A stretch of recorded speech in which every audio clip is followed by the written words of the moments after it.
Baiklah, kita akan segera mempelajari chapter 3 dan video ini khusus untuk part 1 karena nanti akan ada video susulan untuk part selanjutnya sampai selesai chapter 3. Topiknya adalah tentang numerical descriptive measures, jadi pengukuran deskriptif untuk numerikal. Apa itu numerikal? Kita sudah pelajari sebelumnya, jadi mohon review lagi materi terkait ya, supaya agak lebih nyambung ya dalam belajar. Kemudian ini adalah learning objektif, apa saja yang capaian yang kita perlu perhatikan.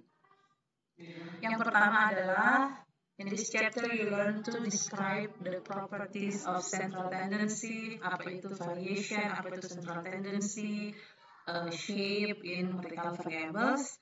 Kemudian kita akan belajar tentang construct and interpret a box plot. Yang ketiga, compute descriptive summary measures for a population.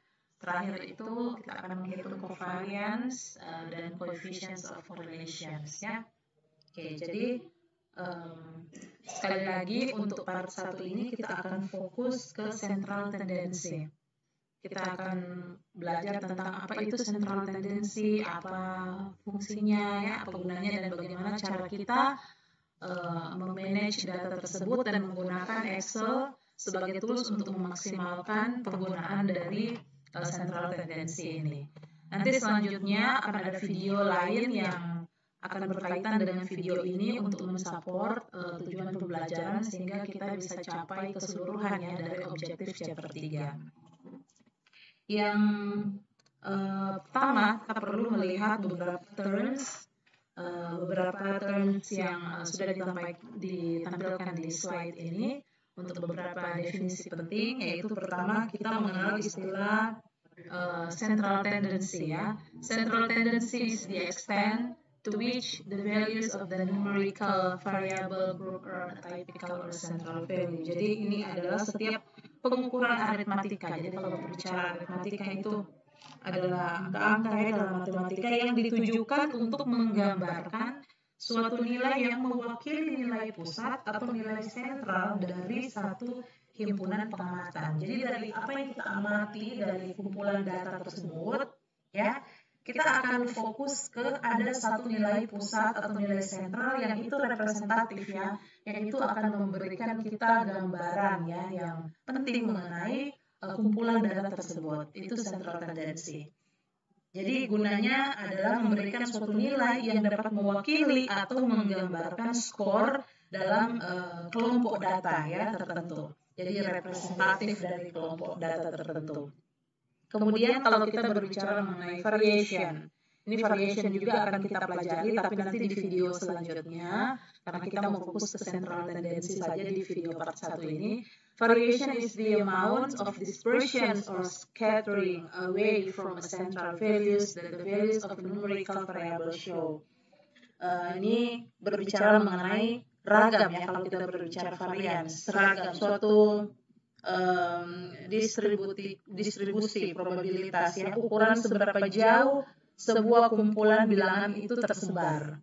Nah, itu kita akan fokus ke situ. Jadi seberapa jauh satu ukuran data itu tersebar ya. Sebuah kumpulan bilangan itu tersebar. Kemudian kalau kita berbicara shape atau pola ya, pattern. Ini kita akan cenderung melihat pola sebaran dari nilai-nilai terendah ke nilai-nilai yang tertinggi ya. Oke, dari beberapa terms yang sudah dipaparkan ini, ada 3 terms ini, kita akan fokus di part 1 ini mengenai central tendency ya. Central tendency. Jadi setiap pengukuran aritmatika yang ditujukan untuk menggambarkan suatu nilai yang mewakili nilai pusat atau nilai sentral dari satu himpunan data ya, atau himpunan pengamatan. Jadi gunanya sekali lagi untuk memberikan satu nilai yang dapat mewakili atau menggambarkan ya, atau representatif lah dari kelompok data tertentu.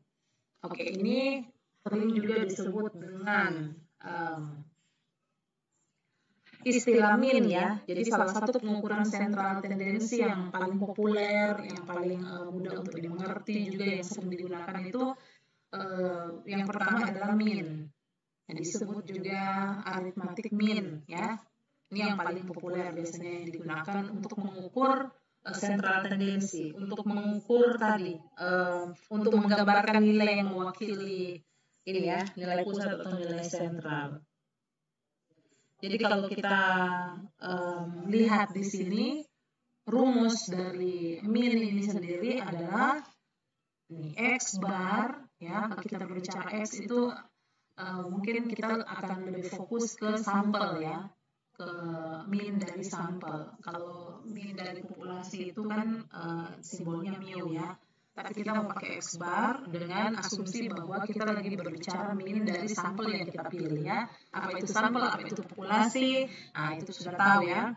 Jadi kita lebih ke min dari sampel itu sendiri. Oke, jadi X bar, pronouns X bar, ini X ini.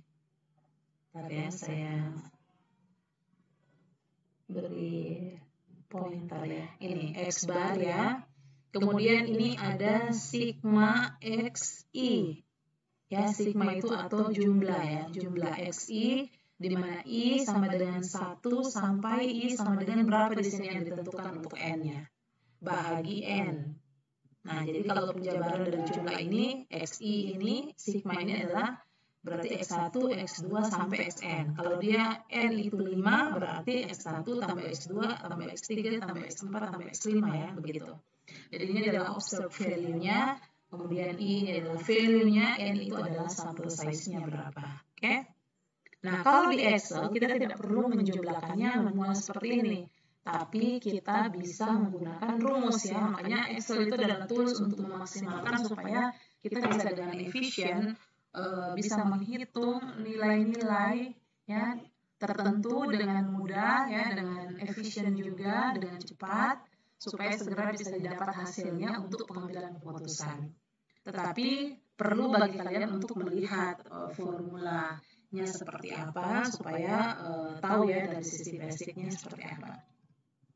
Oke, selanjutnya ini. Oke. Kalau kita perhatikan dari rumus tadi, min itu kan jumlah dari pengukuran dibagi dengan jumlah pengukuran yang ada dalam kumpulan data. Jadi nilai rata-rata kumpulan data dan sering digunakan untuk mempresentasikan nilai yang khas ya. Jadi misalnya ini ada 5. Anggaplah di sini ada 5 value di sini. Oke?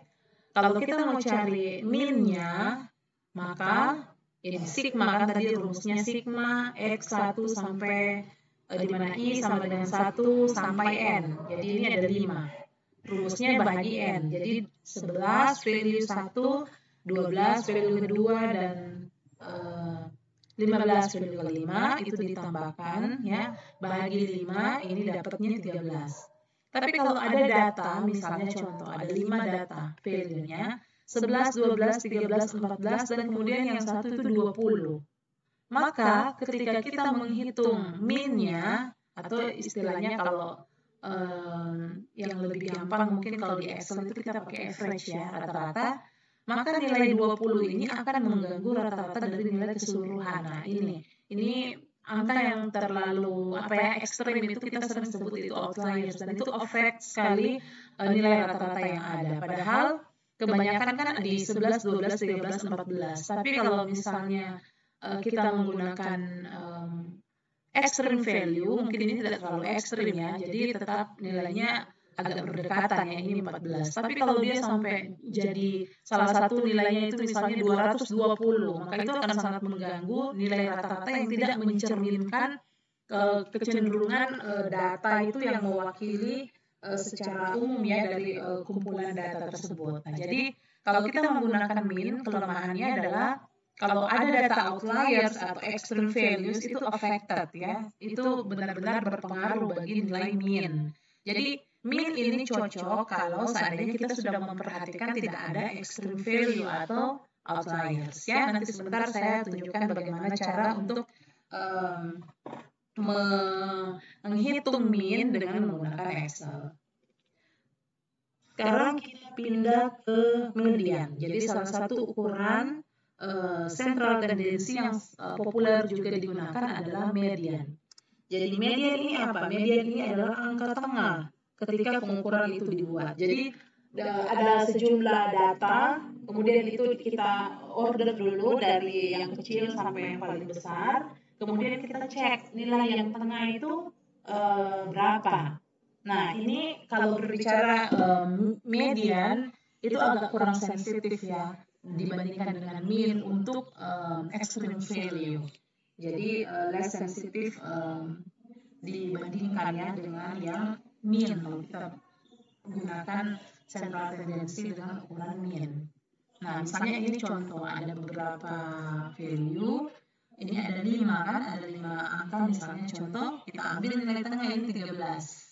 Oke, ini dia punya keterangan. Dia punya keterangan ini yang lebih jelas adalah bagaimana kalau misalnya N-nya itu ganjil. Nah, kalau N itu ganjil seperti contoh tadi ini, kan tinggal ambil nilai tengah yang penting sudah diurutkan ya. Tapi bagaimana kalau if the number of values is even? Maka the median is the average of the two middle numbers. Jadi cari nilai tengah yang dua itu, kemudian dibagi dua ya, dibagi dua. Min dari dua angka yang ada di tengah. Oke, sekarang ukuran central tendency yang ketiga adalah mode. Ya, atau modus ya, di bahasa Indonesia itu modus. Modus itu apa? Nilai yang paling banyak muncul. Dan dia tidak terpengaruh oleh nilai ekstrem. Dalam menentukan mode, kita tidak memperhatikan mana yang extreme value atau outliers ya. Kemudian ini digunakan untuk data numerik atau kategorikal. Dan bisa saja dari sebaran data atau angka-angka, bisa saja tidak ada modus. Bisa mungkin ada beberapa modus. Contoh ini ya, yang di contoh sebelah kiri ini. Terlihat di sini bahwa yang paling sering muncul adalah yang 9, angka 9. Jadi ini modusnya 9. Kalau yang di sebelah di sini, nah ini tidak ada mode-nya ya, no mode di sini, tidak ada modus karena semua sebarannya rata-rata sama, tidak ada yang paling besar di antara yang lain. Oke.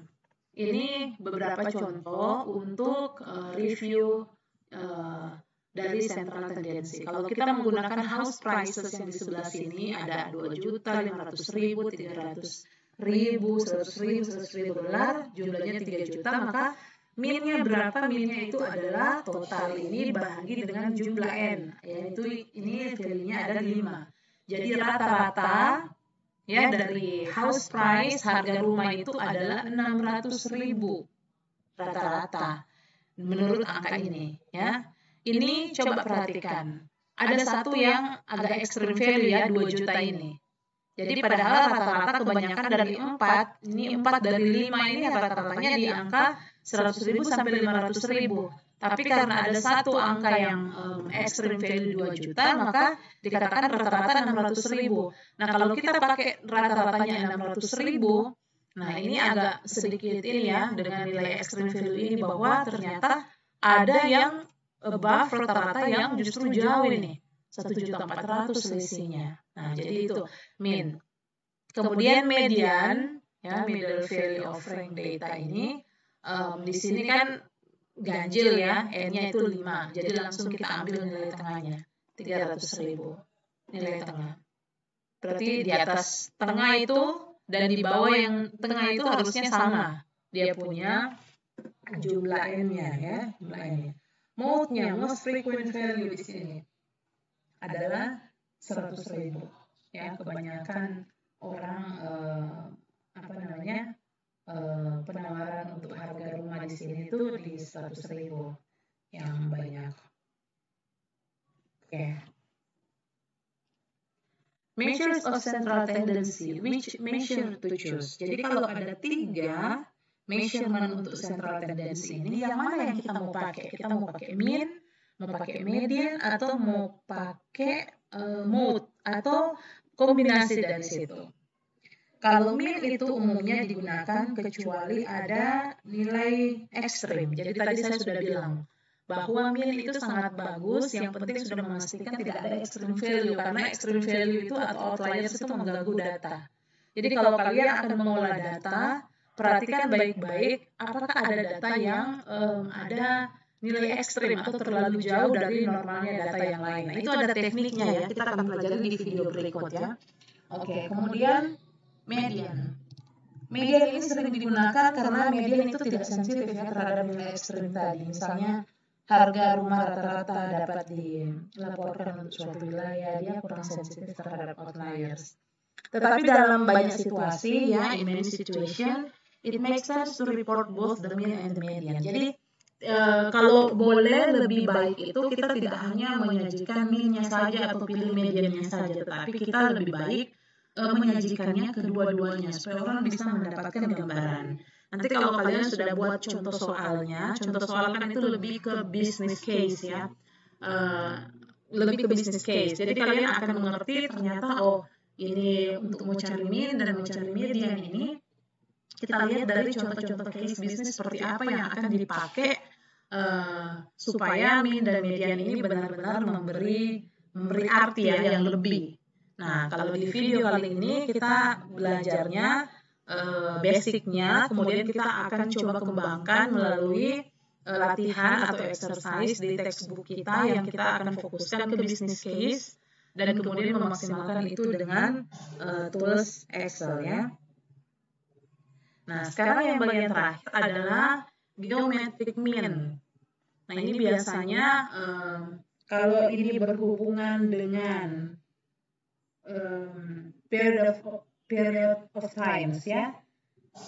Kita mau mengukur tingkat perubahan variabel itu dari waktu ke waktu. Jadi mengukur status investasi dari waktu ke waktu, rata-rata yang diperoleh ya untuk return-nya.